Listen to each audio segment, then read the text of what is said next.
Hi, in this video we're going to look at a case study of a couple looking to retire at 50. And case studies are important because they really bring the theory to life. They tell you things like, how much do I need to save? How should I balance savings between a SIPP and an ISA? What can I hope to spend in retirement? And this information is useful even if 50 isn't your age goal, and even if retiring for you more means giving up working for someone else and still earning some money but on your own terms. And I think that gaining financial independence is incredibly inspiring. So we've got a couple here, Ant and B. Ant earns £60,000 salary, makes pension contributions and an additional voluntary contribution such that his salary is at the top of the 20% income tax band. So he pays income tax, national insurance, he's got his disposable income which goes towards the mortgage, commuting to work, and then he makes an extra saving into an ISA. And then B earns £30,000, there's pension contributions but no AVCs, pays some tax at 20% rate and some national insurance, and then B also has £1,000 commuting costs. So between them they've got a disposable income of £40,000 excluding their mortgage, or 38 if you take off the commuting costs. So that can be a target income in retirement, and the savings and the mortgage as a percent of their gross income is 38%, which is pretty good. So here's a breakdown of their income, and it'd be interesting if you could share, or no, not share, think about what your stats are. How do they stack up against this? So of the gross income, the £90,000 combined, they spend 43%, 15% goes on the mortgage, SIPP and ISA 23%, tax and NI 18.5%.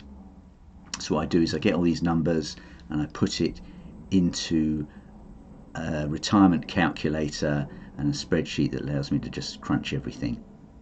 So they want to retire at 50, they want about 38,000 in retirement, and I assume a 6% return on their investments and 3% for inflation and wage growth.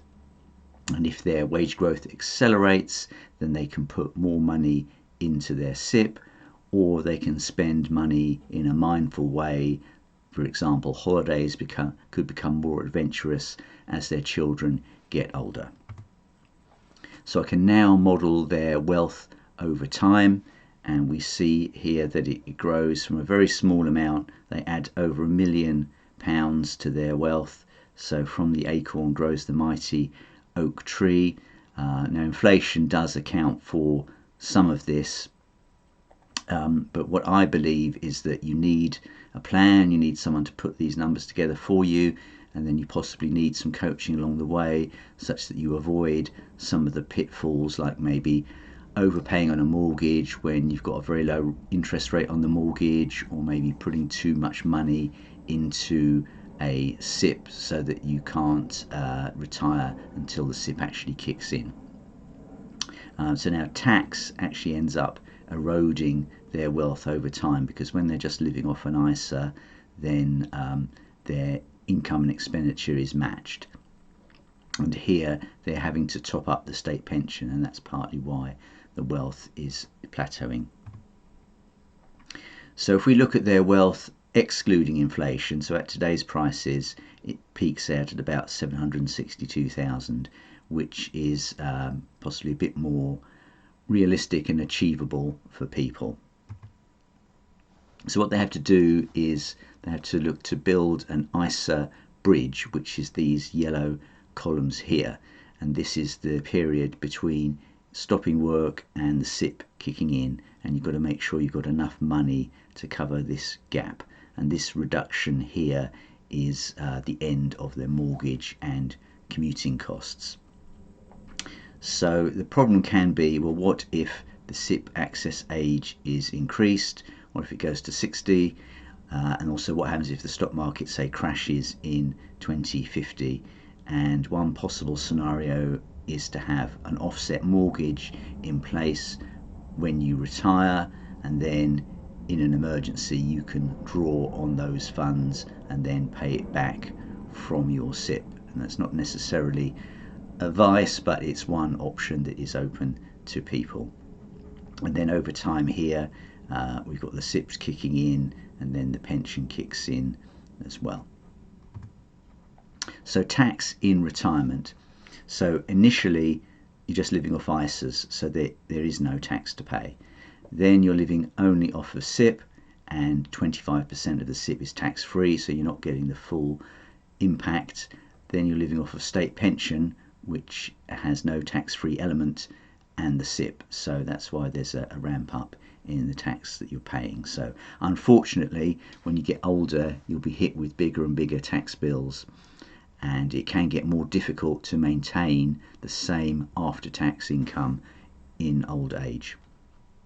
So you can put goals into this retirement calculator, and at the moment the only thing I've done is added in topping up the state pension, so they've both got the required 35 years of state pension.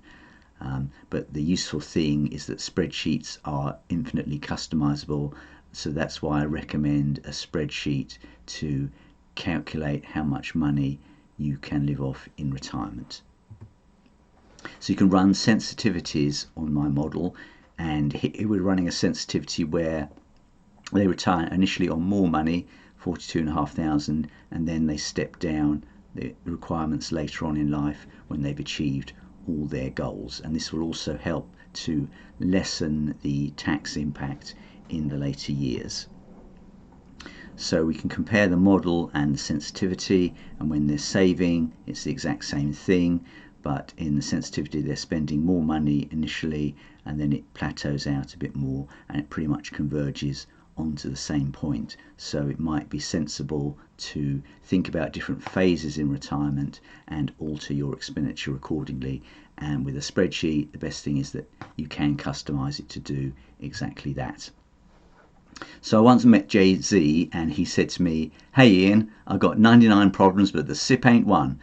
And I said, "Well, Jay, technically you're not actually eligible for a SIPP because you're not a UK citizen." But he said, "Well, that's just detail."